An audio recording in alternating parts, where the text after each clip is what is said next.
So welcome. Welcome to the Cultural Awareness and Sensitivity Latino Population Workshop. First thing we're going to do this morning, though, or this afternoon, I should say, and I know it's probably not what you expected, but we're going to take a quiz. Okay? We're going to take a quiz. So, what I want you to do is I want you to write down a type of animal that you would like to be. Write it down or think about it in your mind, because this is going to determine whether or not you get 100% on the quiz or you flunk the quiz. But truly what I want you to do is I want you to consider this next slide and how it might be applicable to today's conversation. Okay, I'm going to bring it up next, and then I'm going to bring it up again towards the end of the presentation. So, what it says up there is, for a fair selection, everybody has to take the same exam. Please climb the tree. Who got 100%? Maybe? Now, looking at that, which one of those animals would probably get up there pretty fast? Probably the monkey. Probably not the elephant. Perhaps the bird. Do I see a bird up there? Yeah, there's a bird right here. And so again, just want you to consider that as we consider the workshop. So what are we going to talk about today? We're going to talk about we're going to define Latino. What is the definition? What is the population of in the U.S. and in Colorado in terms of the Latino population? We're going to talk a little bit about cultural backgrounds, norms, and practices. And then we're going to talk about unconscious culture clashes, okay?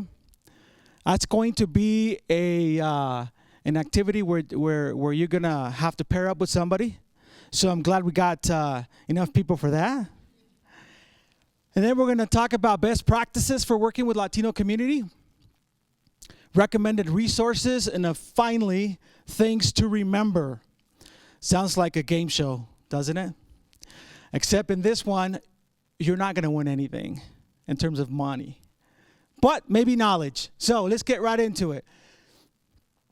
So let's look at the bottom one. The U.S. government has defined Hispanic or Latino people as being those who trace their ancestry, their origin back to Mexico, Puerto Rico,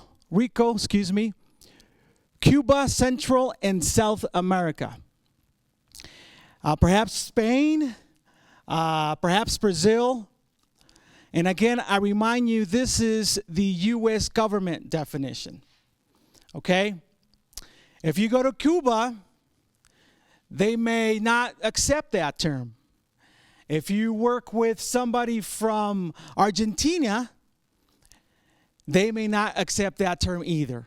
Okay? This is a U.S. government term, which is important to know. Now, is this the only term? Absolutely not. There are a number of other terms that are used interchangeably. Mostly the Hispanic word up there that you see. And so, but other terms that you might see is Chicano, Chicana, Mexican, Mexican-American, El Salvadorian, Aborican is somebody from where? Puerto Rico, perhaps a Bolivian and Panamanian. Again, the idea is to be sensitive in terms of the names that we use. There are some folks who are okay with you calling them Latino or Hispanic, but there are some folks that say, no, that's not who I am. So sometimes use a better judgment and simply ask what they like to be called. Now, these are some quotes from some people that I think speak to that. I want to read a couple of them to you. Start with the top one. I don't think Either term is wrong, but I prefer using Latina because Hispanic reminds me of the derogatory word spick. Fair. Here at the bottom, I like this one. I use both terms interchangeably, but identify myself with American culture more because I was raised here. Okay? And yet here's another. I am African American and Mexican, but people find the latter hard to accept because of their preconceived notion of what Mexicans look like. This is what Latinos look like. Anybody recognize any faces up here? Cameron Diaz. Pope at the top. Where is the Pope from? Which country? Argentina. That's right. Considered to be Latino. There's some other folks in there. All shapes and colors. Okay. Redhead. Blue eyes. And so I bring this up because, again, it's important that we do understand that we come in all shapes and colors. And so I know that I have made the mistake sometime of talking to students and saying, do you habla español? Oh, no, sir. I don't habla español. I don't speak Spanish. And so you just never know. You just never know if the students you're talking to do speak Spanish or what their background might be. So, it's important to keep our minds open. How many Latinos in the U.S.? Anybody want to guesstimate? About how many Latinos that encompasses Puerto Ricans, Cubans, South Americans, Central Americans. About how many Latinos do you think there are in the United States? Anybody want to guess? No? Millions? Millions? Try 50 million. Okay? Roughly. This is about 2012, so you can add a few 100,000 at least. But the breakdown is what you see up here. The vast majority are of Mexican descent, meaning just south of the border, about 31 million. Followed by Puerto Ricans, Cuban, Salvadorian, Dominican, Guatemalan, Colombian, Honduran, and others.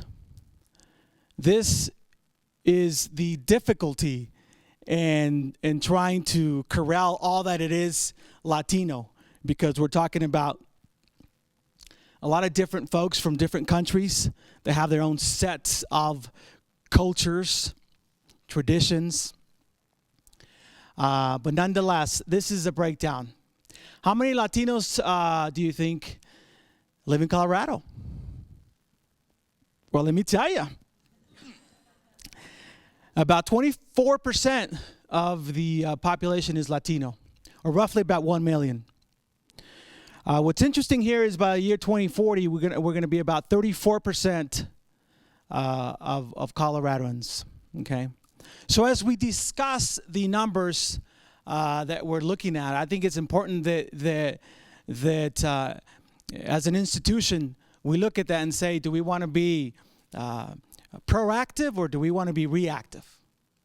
And that's what it comes down to. Do you want to be proactive? Do you want to be reactive?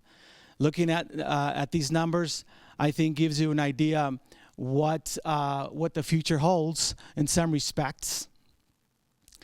If you like graphs, this is about what it looks like right now, 24%. We're going to talk a little bit about cultural backgrounds, norms, and practices. But before we do that, I think we have to define a couple of terms. What is culture? When we talk about culture, what do you think about? Common values, beliefs, behaviors, perhaps disability. There's a culture in the corporation you work with. There's a culture in the institution you work in. And so culture's all around us. But there are two terms that are very important when we're talking about the Latino population, but really any ethnic population. And that is acculturation, which is retaining one's culture but accepting the majority culture. And then there's assimilation, which is the loss of one's culture as you adapt to the majority of the other culture. And the reason why I bring this up is because most Latinos fall within one of these two terms. Take me, for instance. You look at me, and I am in the middle of these terms, okay? And I'll tell you why. And most folks, most Latinos, most immigrants who come to the United States will fall into one of these categories, okay? Some choose to assimilate, which is, of course, the loss of their own culture, and some choose to retain their own culture, okay? In my own family, for instance, you wouldn't think this, but I'm a middle child, not of 3, not of 5, but of 9, okay? And so I've got siblings that fall on the spectrum from one end to the other. I've got a brother who probably has completely assimilated, which is fine. I'm not saying either one of these terms, to be in either one of these categories is bad. It's just what it is. But it's important that as we speak to students and we talk to students and we meet with students, that we understand that we don't know where they're at in the spectrum. Have they just gotten here?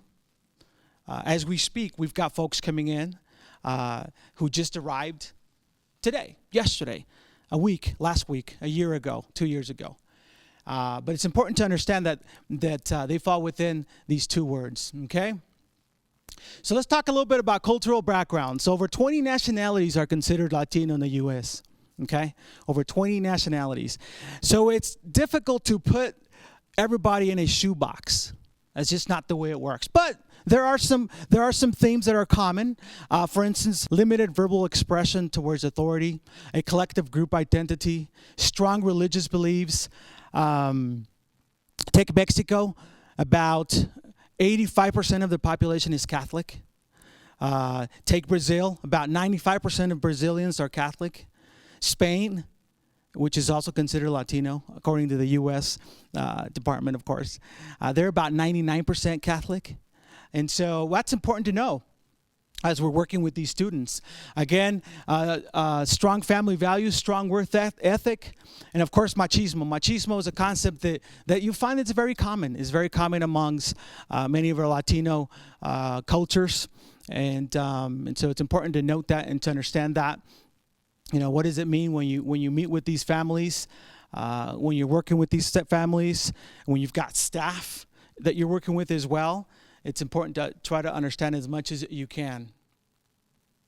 So some traditions. Cinco de Mayo is something that is celebrated here. It's mostly by Mexicans. It's a battle that was won in Mexico, but it's celebrated here by many folks, mainly by folks from Mexico. September 15th is the Independence Day for Costa Rica, El Salvador, Guatemala, and Honduras, that is. And of course, Nicaragua. September 16th is Mexican's Independence Day. September 18th is Chile. And some of the other things that you see that are common is you see piñatas, quinceañeras are very common throughout the Latino culture. March 22nd is Puerto Rico's Independence Day. And as I was preparing for this, I came across Guatemala has 28 official languages. My goodness, how do they run their business, right? But to them, it's very important to have the multiple dialects that they have, Quechua and Quechua and the Native American dialects that they have. That's very important to them. So sometimes when we're working with people from that area, it's important for us to understand they're probably bilingual or trilingual, as they have working with many different languages. Music is very important. When we talk about the Latino culture, music is very important, okay? There's all kinds of genres, as we call it, mariachi, your typical music that you might find at a wedding, but then you have merengue and salsa, reggaeton, tejano. I mean, you've got all kinds of things. And what I've done is I want you to listen to some of these different kinds of music. And so what we're gonna do is we're gonna steal a little YouTube video that you can hear the different kinds of music, and so we're gonna play that for a few minutes and just listen to it. Okay? So if we're ready for that, let's go ahead and do that. There's some dancing that goes on as well, but I don't see if you. I want to know if you can hear the different genres. And I can't sweep you off of your feet. Will your mouth So you start out with country music. This is country music. will your eyes still smile from your cheek? Darling, I will be loving you till we're 70. And baby, my heart could still fall as hard at 23.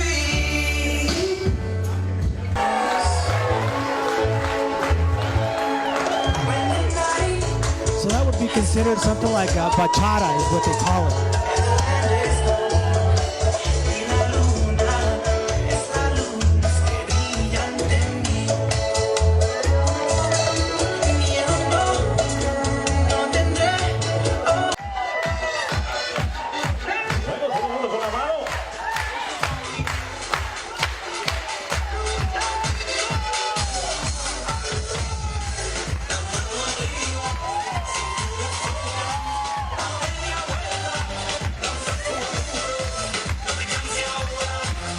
I was gonna have you all stand up and dance with me.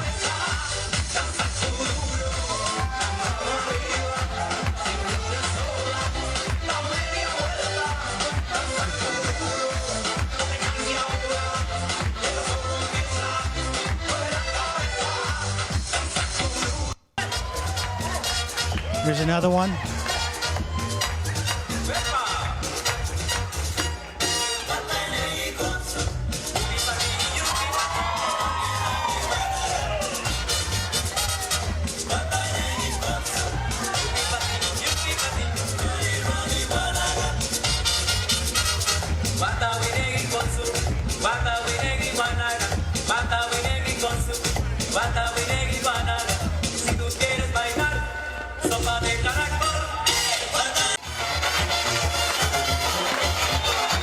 It's your typical, very traditional banda, mainly from Mexico.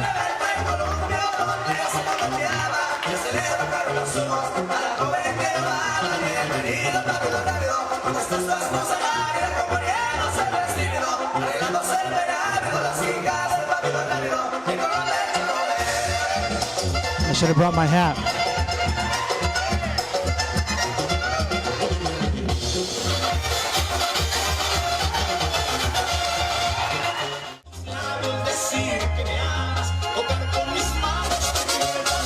A little different. This is a couples dance.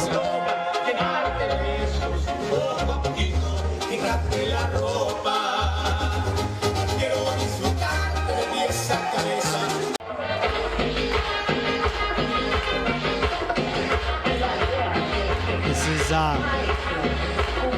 cumbia.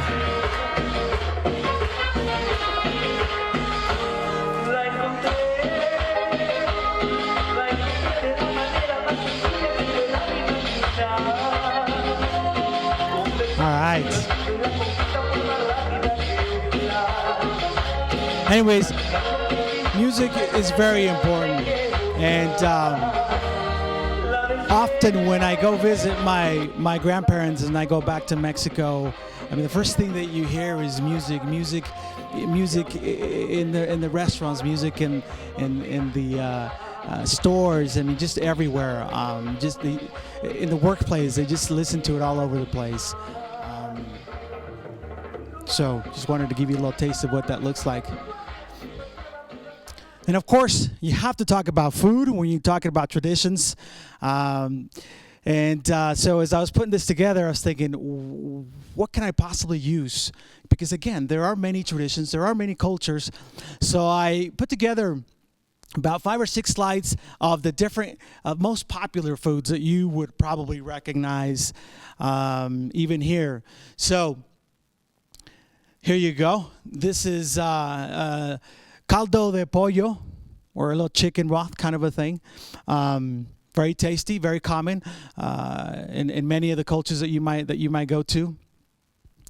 The next one is it's called pupusas, and so they kind of stuff them with either beans, or they can stuff them with potatoes, or a chile verde, or some kind of meat, and again, something that you would find in Central America and Mexico.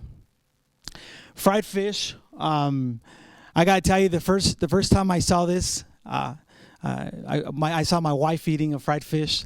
It looks like they just, took it out of the river and put it in the stove and cooked it. I was amazed, but very tasty and very common again as a food that you would see down in Mexico, especially. Of course, you got to have your huevos rancheros again. And so something that you see here that's very common in any Mexican American restaurants, you would see some huevos rancheros. And of course, tamales. Now, tamales, just about everybody can make tamales, and they're all a little different. These can be with meat. My mother actually makes some candy tamales, if you can believe that. So very tasty. But again, when you talk about tamales, whether it's Central America or South America, people recognize that something that comes from indigenous people from a long time ago.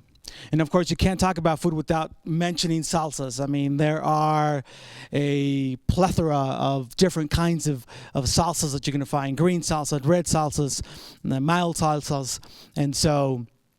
When you think about traditions, you think about salsas. Anytime there's a get-together, anytime there's a gathering, anytime I go visit my mother, I mean, there's always salsa there. So that's something that's very common in the Latino tradition.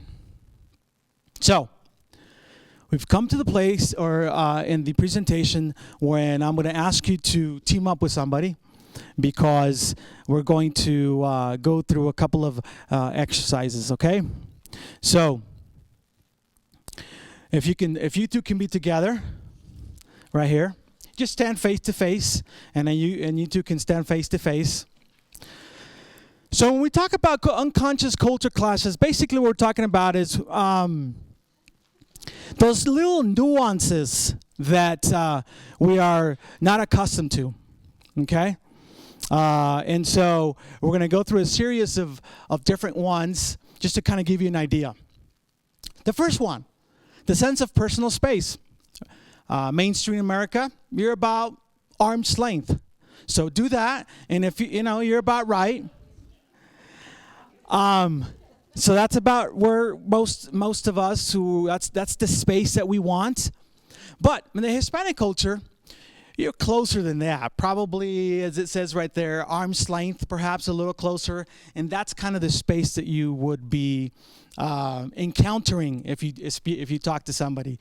So be aware of that, okay? Mainstream America, again, uses informal you for all relationships, while the Hispanic culture has both formal and familiar forms of you. Usted is one. Tú is the other. Here's the other one. Mainstream America culture, a solid handshake. Let's see it. How would let's see that handshake. That is what you're probably accustomed to. But for the Hispanic culture, and somebody perhaps like me, this is what it would probably look like. You would do like this, and then maybe this, and then back away like this. Say, buenos dias. Try that. Try that.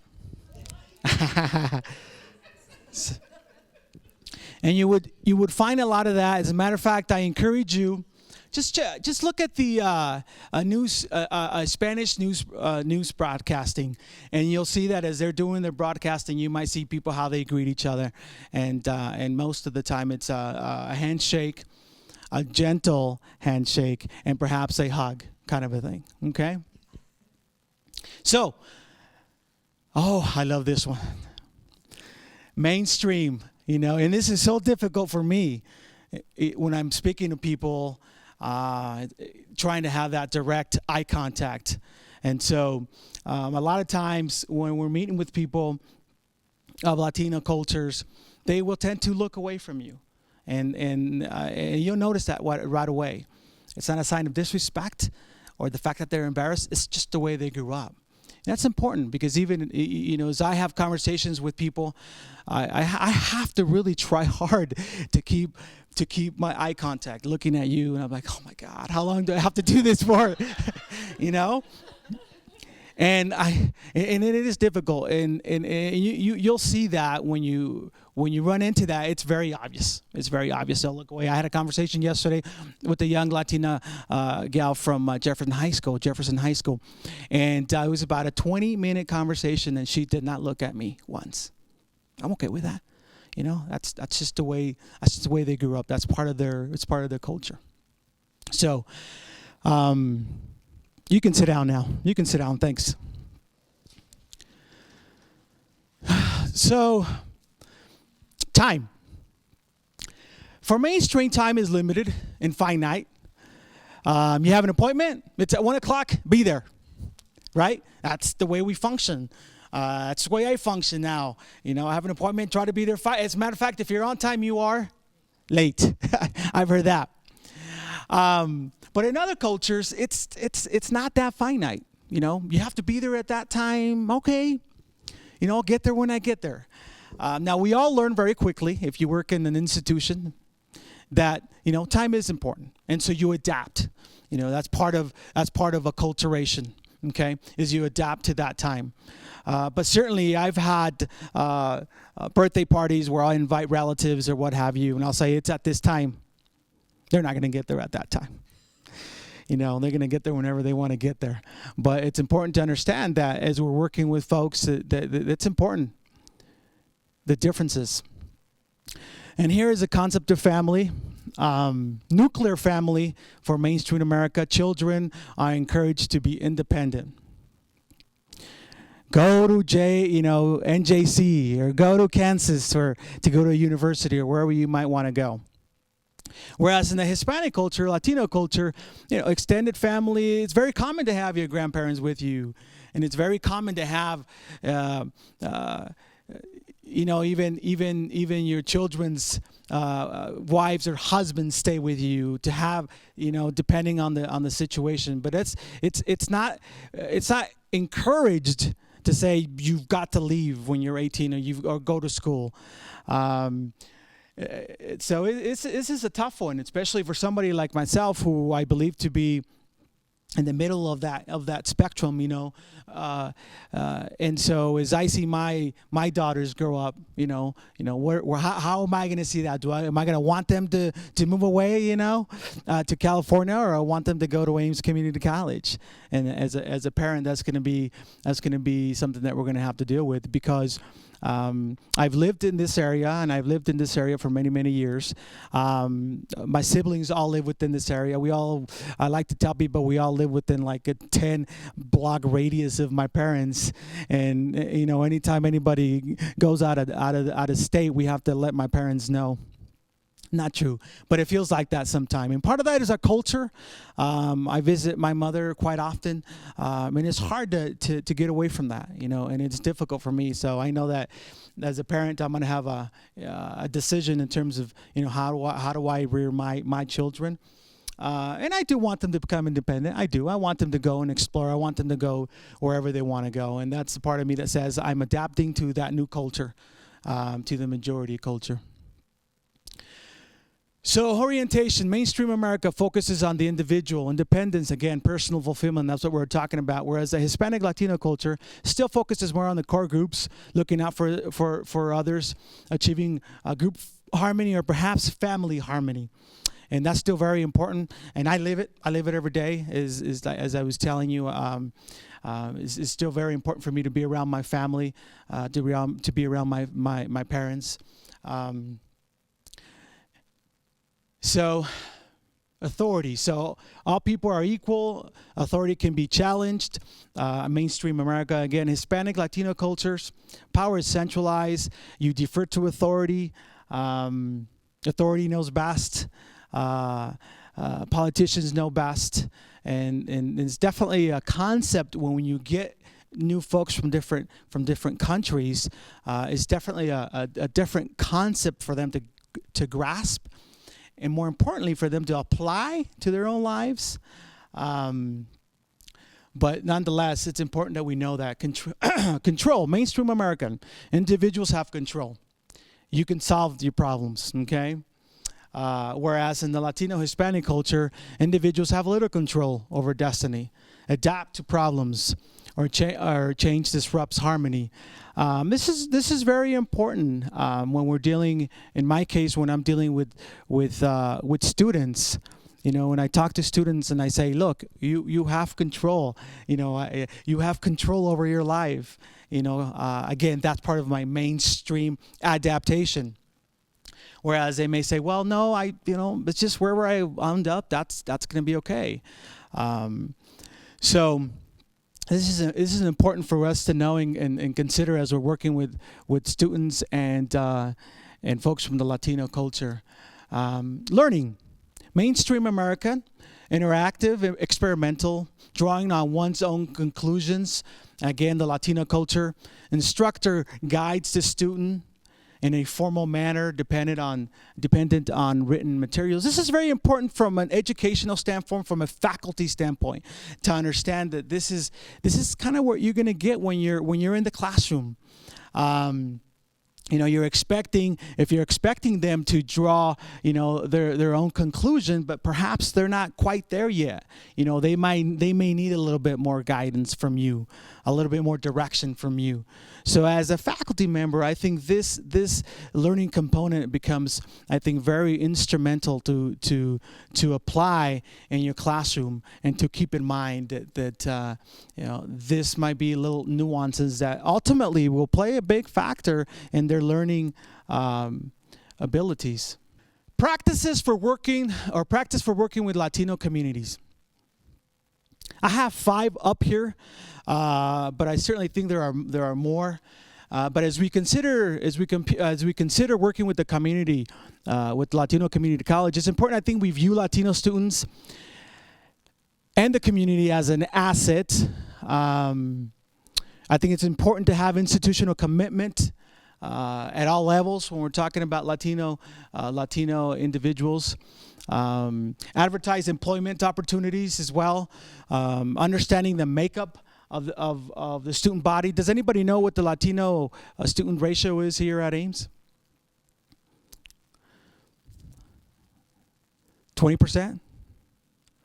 30%? 40%? Quite a bit. And so as we see those numbers, again, I revert back to what I said earlier. Do we want to be reactive, or do we want to be proactive in terms of how we deal with the Latino population?